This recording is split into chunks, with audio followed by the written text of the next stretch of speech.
జైమిని మహర్షి పరిచయం. జైమిని మహర్షి మహాభారతం గురించి సందేహంతో మార్కండేయ మహర్షిని సంప్రదించాడు. జైమిని ప్రశ్నలు. జైమిని యదువంశం నాశనానికి గల కారణాన్ని అడుగుతుంది.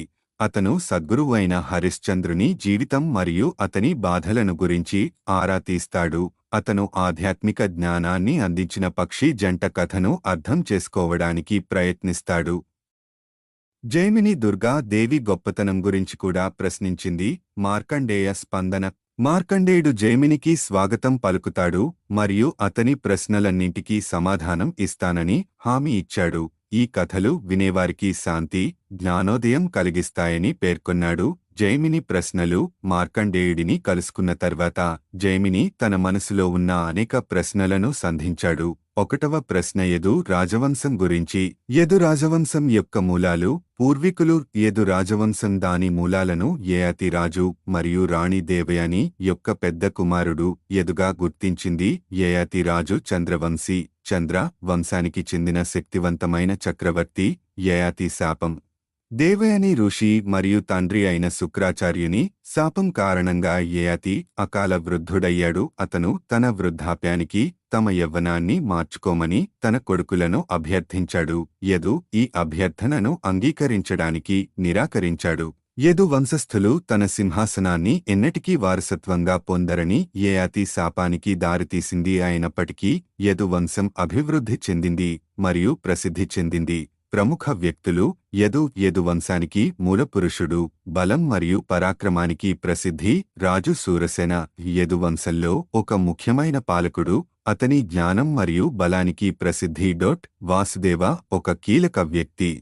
శ్రీకృష్ణుని తండ్రి. కృష్ణ మహాభారతం మరియు దుష్టశక్తుల విధ్వంసంలో కీలక పాత్ర పోషించిన విష్ణువు యొక్క అవతారంగా పరిగణించబడే యదువంశానికి చెందిన అత్యంత ప్రసిద్ధ సభ్యుడు. యదువంశం వర్ధిల్లుతోంది. ద్వారకా. కృష్ణుని నాయకత్వంలో యదు రాజవంశం సంపన్నమైన ద్వారకా నగరాన్ని స్థాపించింది. ఇది సంస్కృతి మరియు శక్తి యొక్క కేంద్రంగా మారింది. సంపద మరియు అధికారం. కృష్ణుని మార్గదర్శకత్వంలో యదు రాజవంశం గణనీయమైన సంపద, శక్తి మరియు ప్రభావాన్ని సేకరించి వారి సంస్కృతి మరియు విలువలను ప్రాంతం అంతటా విస్తరించింది. యదు రాజవంశం పతనం. గాంధారీ శాపం. మహాభారత యుద్ధం తరువాత గాంధారి తన కుమారులను కోల్పోయిన దుఃఖంతో కృష్ణుడిని శపించింది. అతనిని నాశనం చేసింది. యదువంశం విషాదకరమైన ముగింపును ఎదుర్కొంటుందని ఆమె అంచనా వేసింది. కృష్ణుని అంగీకారం. కృష్ణుడు గాంధారీ శాపం యొక్క అనివార్యత మరియు విశ్వక్రమాన్ని తెలుసుకున్నాడు.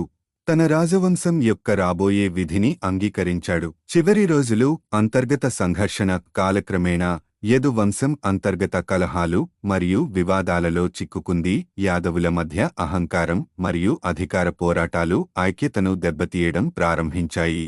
ఋషుల అపఖ్యాతి. పాలైన శాపం.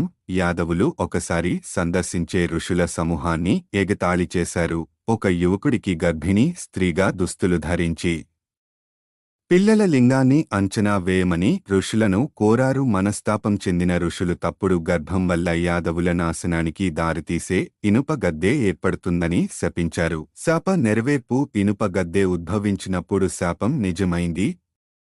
అది పొడిగా చేసి సముద్రంలో పడవేయబడింది. కాని మిగిలిన భాగం ప్రాణాంతకమైన ఆయుధంగా మారింది. ఇది తాగిన మత్తులో యాదవుల పతనానికి దారితీసింది. అక్కడ వారు ఒకరికొకరు ఇనుప శకలాలు ఉపయోగించుకున్నారు. కృష్ణుని నిష్క్రమణ. కృష్ణుడి చివరి చట్టం. అతని రాజవంశం నాశనం అయిన తరువాత కృష్ణుడు అడవికి పదవీ విరమణ చేశాడు.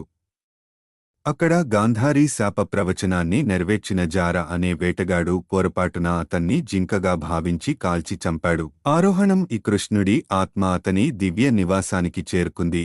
అతని భూసంబంధమైన పాత్ర ముగింపును సూచిస్తుంది. వారసత్వం. సాంస్కృతిక మరియు ఆధ్యాత్మిక ప్రభావం. యాదు రాజవంశం దాని విషాదకరమైన ముగింపు ఉన్నప్పటికీ భారతీయ సంస్కృతి, ఆధ్యాత్మికత మరియు చరిత్రపై తీవ్ర ప్రభావం చూపింది. కృష్ణుడి బోధనలు మరియు జీవిత సంఘటనలు మిలియన్ల మందికి స్ఫూర్తినిస్తాయి మరియు మార్గదర్శకంగా కొనసాగుతున్నాయి. నైతిక పాఠాలు. మార్కండేయ పురాణంలోని యదు వంశం యొక్క కథ ప్రాపంచిక శక్తి యొక్క అశాశ్వతతను మరియు అహంకారం మరియు అంతర్గత వైరుధ్యాల యొక్క పరిణామాలను అత్యంత శక్తివంతమైన రాజవంశాలలో కూడా నొక్కి చెబుతుంది. మార్కండేయ పురాణంలోని యదు వంశం యొక్క కథ ఒక గొప్ప వంశం యొక్క పెరుగుదల మరియు పతనం గురించి శక్తివంతమైన కథనం. ఇది వినయం, ఐక్యత మరియు సమయం మరియు విధి యొక్క చక్రీయ స్వభావంపై పాఠాలతో నిండి ఉంది.